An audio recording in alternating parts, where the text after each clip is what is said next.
मैं मोहम्मद शाहजहां अंसारी पूर्व वार्ड पार्षद में रह चुका हूं। अभी वर्तमान में मैं मधुबनी नगर निगम के होने वाले चुनाव का भावी मेयर प्रत्याशी हूं। मधुबनी में समस्या नहीं है, कोई भी समस्या मधुबनी में नहीं है।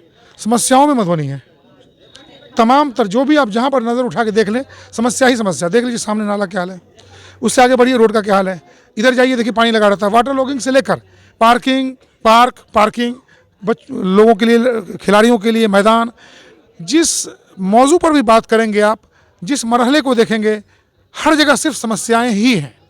जनता आप पर कैसे यकीन करे? जनता हम पर कैसे यकीन करे, ये अच्छा सवाल है। पिछले 15 साल से मैं वार्ड पार्षद रहा हूँ। 2 टर्म तो मैं खुद रहा, 1 टर्म मेरी पत्नी, मेरी वाइफ अभी निवर्तमान पार्षद हैं। हमने भरसक प्रयास किया, कोशिश की कि बदलाव लाया जाए। पूरे शहर में मैं बदलाव नहीं ला पाया, लेकिन मेरे वार्ड में जाकर आप देख लें कि क्या बदलाव आया है। मैंने अपने वार्ड को भ्रष्टाचार मुक्त कर दिया। तो जब मैं अपने वार्ड को भ्रष्टाचार मुक्त कर सकता हूं, अगर जनता ने मुझे मेयर की कुर्सी पर बैठाया, ऑब्वियसली मैं मेयर की कुर्सी पर बैठने के बाद पूरे नगर निगम क्षेत्र को भ्रष्टाचार मुक्त कर दूंगा। ये मेरा वादा है और ये मेरा दावा भी है। क्या क्या करें, जैसे क्या क्या करेंगे या क्या क्या नहीं करेंगे, दोनों तरह का सवाल है। आप देख लीजिए, जब शुरुआत अगर करते, सबसे पहली बात तो यह है कि जब समस्याओं की बात आती है तो जब बरसात का वक्त आता है, वाटर लॉगिंग, तो ड्रेनेज सिस्टम को ठीक करना। आप देख लीजिए कि पिछले 3 सालों से कैनाल बन ही रहा है, उसको ठीक करना है। कैनाल बन क्यों नहीं रहा है भाई? जो भी बना रहा है उसको बार बार टाइमलाइन उसका फेल हो रहा है, उस पर कार्रवाई क्यों नहीं हो रही है? तो उस पर कार्रवाई करने से पहले, कार्रवाई करने की नौबत ही ना आवे, उस पर सख्ती से काम करवाया जाए जो काम पूरा हो। एक ड्रेनेज सिस्टम की बात हो गई। दूसरा है कि बरसात के दिनों में जो पानी हम लोगों के लिए समस्या है, पूरे शहर के लोगों के लिए, किसी भी शहर में चले जाइए तो समस्या है। हम उसको समस्या नहीं रहने देना चाहते हैं।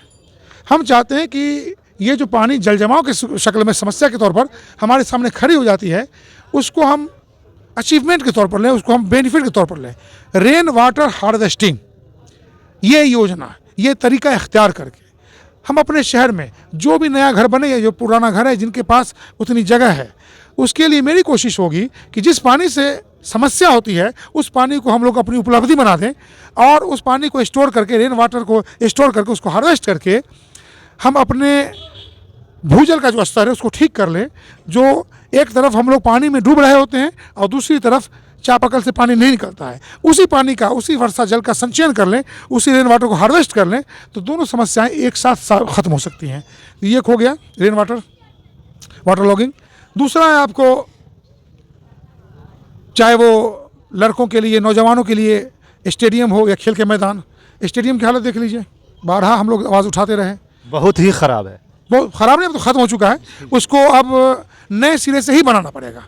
जी, आप देख लीजिए कि जगह जगह जो सरकार की खाली ज़मीन हुआ करती थी, जहाँ पर बच्चे लड़के खेल कूद किया करते थे, या वो किसी ज़मींदार की भी ज़मीन हुआ करती थी और ज़मींदार को ज़मीन से कोई मतलब नहीं हुआ करता था, उन ज़मीन पर, उस ज़मीनों पर भूमाफियाओं की नज़र पड़ गई और उस सारी ज़मीनों पर चहारदीवारी खड़ी कर दी गई और अब वहाँ पर बच्चे खेल नहीं पा रहे हैं।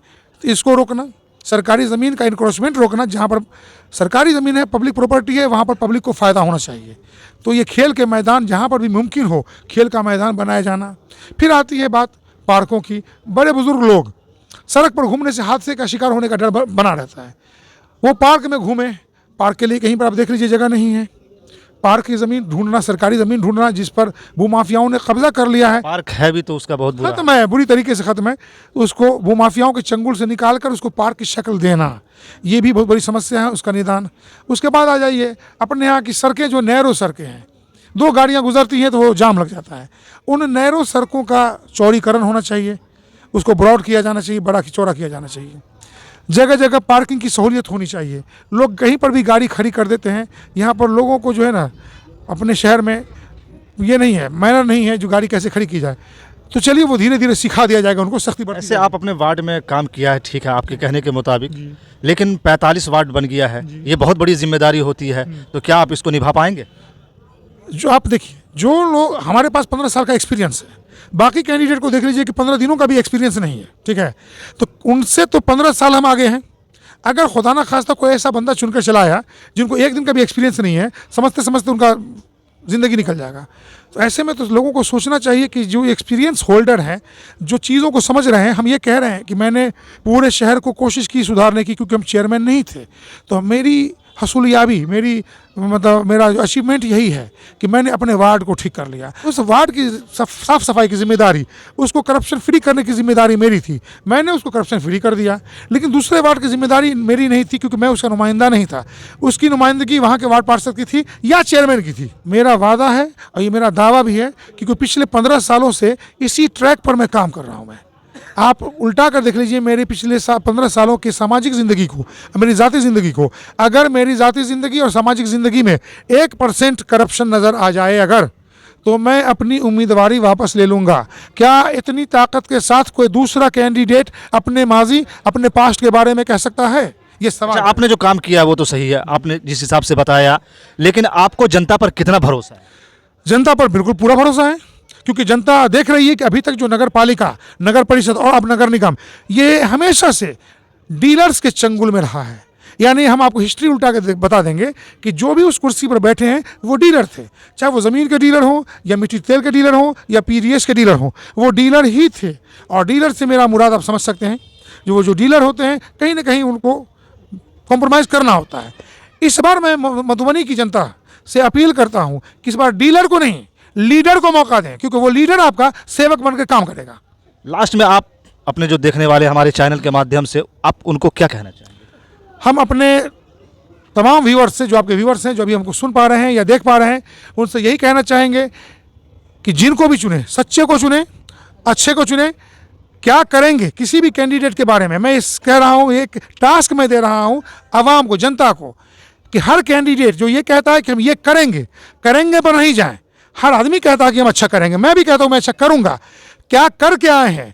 करप्शन करके आए हैं, संभवतः करप्शन करेंगे। ईमानदारी से करते आए हैं तो संभवतः ईमानदारी करेंगे।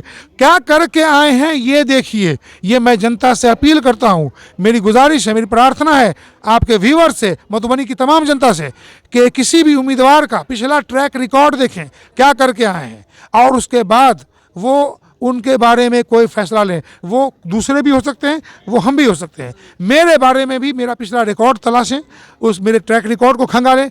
अगर मैंने कुछ गलत किया है, बेशक मुझे रिजेक्ट कर दें।